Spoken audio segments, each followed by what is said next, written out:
We all know BMW, but for 3 years you could buy a BMW or an EMW. Just why did BMW let this company get away with a very similar logo?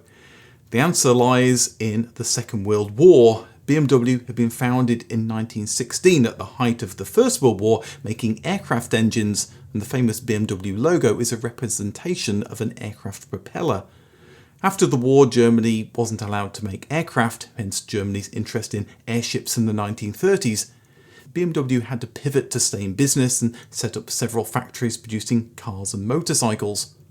After the Second World War, Germany was split into 4 zones, each controlled by the Allied powers.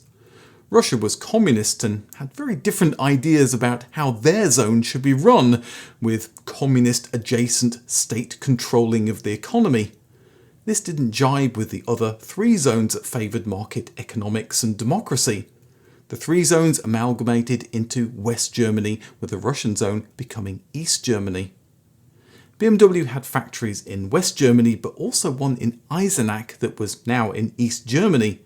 This put them in a very difficult position. How should it run the Russian-controlled East German factory? The answer was they couldn't.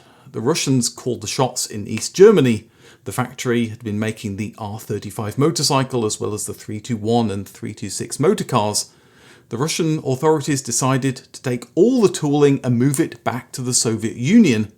BMW East Germany managers protested. They made good quality products. Surely it made more sense to keep making them in the same factory, even if it was a little bit bombed out.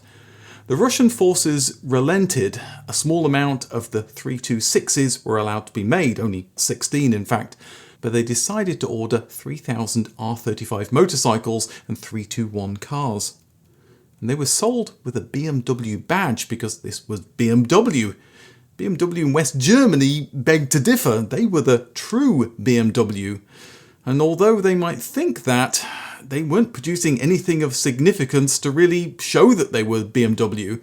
The Allies in West Germany had banned the production of not just aircraft engines, but also cars or motorcycles in this post-war economy that needed just the bare essentials. So BMW got by making pots and pans in heavily bombed factories until the German economy could get back on its feet. To add insult to injury, customers were coming to BMW West Germany for warranty claims of the almost 9,000 new East German BMW 321s that had been produced by 1950. They were also selling the 327 Touring Coupe. To make matters even worse, BMW East Germany announced the new 340 in 1949 that sold very well, and they also took it racing. BMW West Germany still couldn't manufacture their own cars. They were champing at the bit to do just that. But first they needed control of the BMW name that they felt was rightly theirs. In 1951, BMW West Germany, based in Munich, served papers in court prohibiting BMW East Germany from using the BMW name. After all, BMW stood for Bavarian Motor Works, and the East German factory was nowhere near Bavaria. The East German operation relented and in 1952 renamed themselves after the town the factory was located.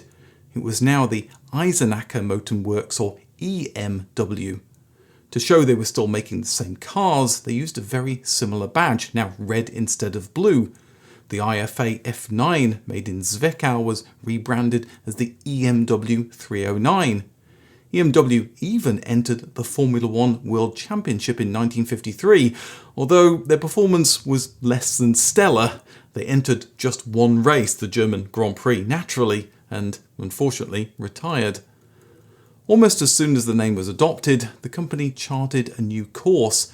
A year after the EMW name, the company fully became state-owned and was rebranded the Eisenach Car Factory.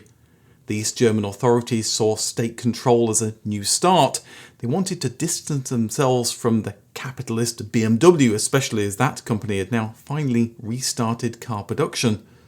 So the EMW name would be abandoned by 1955 and replaced by a new name and new cars, starting with the Wartburg 311.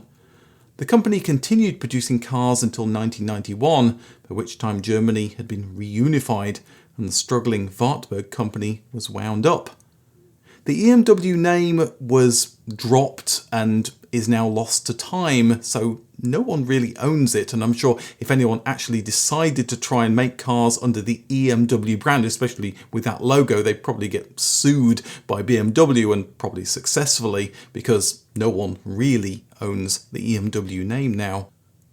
Thanks for watching this quick video. If you want to see a full history of BMW, it's linked on the right. Thanks for watching to the end, and I'll see you in the next video.